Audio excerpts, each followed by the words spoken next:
Good afternoon, guys, and welcome to the New York summary on this Thursday the 12th of March. Let me just quickly refresh my notes. What was he saying on the verdict this afternoon? The notes did come out, it was just a couple of moments before I came online. Probably at 25 past, 28 minutes past, something like that. So we were a little tiny bit late with that. Devastating, really. And I hope a couple of you did manage to take it. But we spoke excuse me. I spoke about this this dollar yen. Let me just show you this dollar yen on a longer time frame. I'm going to put a 60-minute chart on.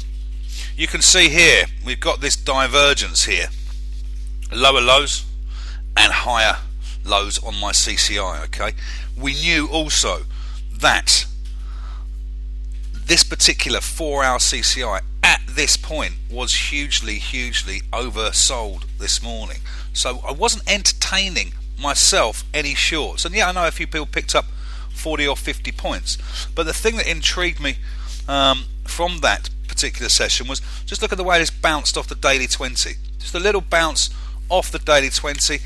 The notes this afternoon specifying on a 15-minute chart, the only thing I wrote a verdict on basically was if this retraced a little tiny bit and found support off this 25, my 15-minute 20 moving average, it went down to what? 27, close enough. I was going to be taking a long position on this. I didn't specify any targets, but look what's happened to that. It looks like this 100 could be back on the go. So it's gone from the 96.25 up to 98.35. So that's moved a couple of hundred points. Like I say, it was a little bit late in getting in, and some of you may or may not have taken that. I had a small position from this morning about the 05 level down here, trying to preempt that, and it's looking pretty good. But what else do we speak about? It was a big day, wasn't it, on the dollar Swiss? Let me just get that dollar Swiss up because I got a little bit caught out on that. A bit unfortunate, but you can see where it went to. I said this goes to 20. I'm going to take a short against the trend in a hugely bid market, but also a hugely overbought market. I said if it's going to go to 20, I'm going to take a small short here with a stop loss 30 points higher at 50. Now I just got spiked out, probably went up to, let's just have a quick look here, went up to 58. Went up to 58, got caught out by 5 pips, and that actually did come down to 74. So there was a potential 50 points in that without using a stop loss, but sadly we do like to use them. They do protect you, and in things like that, playing against the trend can be suicidal, and this time it proved to be a little bit suicidal. You know, it's against the trend, so you're only playing with minimum stakes, but a loss is a loss at the end of the day. So we have to be extra careful. And finally, what else do we look at? Notes on sterling yen. Sterling yen notes specified if it breaks the 134 level. Now I was looking for cable to find some support as well, but cable kind of plummeted and held this up for quite some time, and that's what this level was all about, as cable was falling and dollar yen was rising up. Well, sterling yen didn't really know what to do, did it? So it has loitered about, and then as soon as cable bounced off the previous low of this morning or thereabouts at about the 137 level, it then decided to spike up by 60-70 points. And of course, what's going to happen?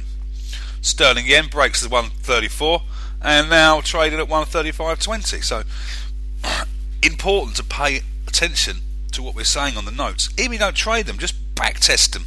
Have a look at the notes, take a few copies of older notes and see when we were right, when we were wrong. Is it worth following sterling yen notes? Does Dan make a great job at pound dollar but not such a great job on euro dollar? Do I get it right on sterling yen more often than not but really sod it up on dollar yen?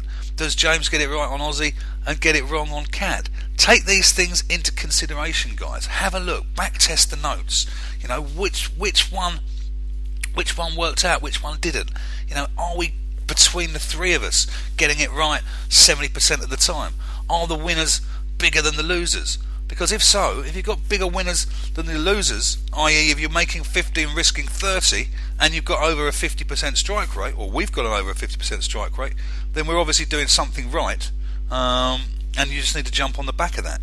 But that is how we're doing things, and the notes are, I think, you know, most times pretty incredible and a very good part of the package. Just one last quick one.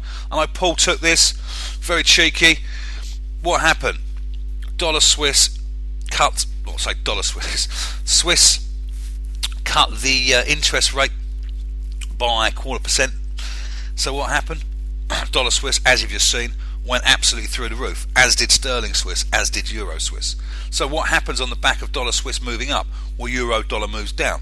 Euro dollar looked like it could have been a potential long through this 40 level here, and that's what we was eyeing up at one point, but it didn't quite get there. Interest rates come out, dollar Swiss has gone bang north. So right, okay, who's up for a cheeky shot with a stop the other side?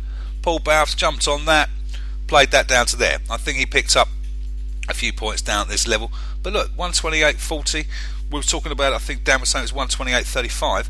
It's been down to 127.35. So you can just see by how you can pick up points, and I can't.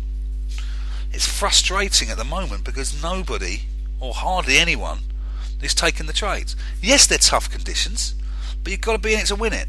And even if you're playing tiny stakes, let me ask you this: if you're playing on a demo account, do you stop trading in tough conditions? If you're playing with a demo account, do you care about a 50-point stop loss? If you're trading at 10p, do you care about, or 10 cents a pip? Do you care about a 100 pip stop loss? That's the attitude you have to take towards the table with your real money. Play it like that. I don't mean carefree as in gambling. Obviously you're taking a calculated risk, but it just takes the emotion out of it, and that's what you need to do. Anyway, I've waffled on enough. There was some pips available this afternoon, I'm glad to hear. Unfortunately, once again, not many of you managed to get on the back of them, so we need to really work on that. Any suggestions you can come up with, other than, Zach, can I give you 20 grand to trade for me?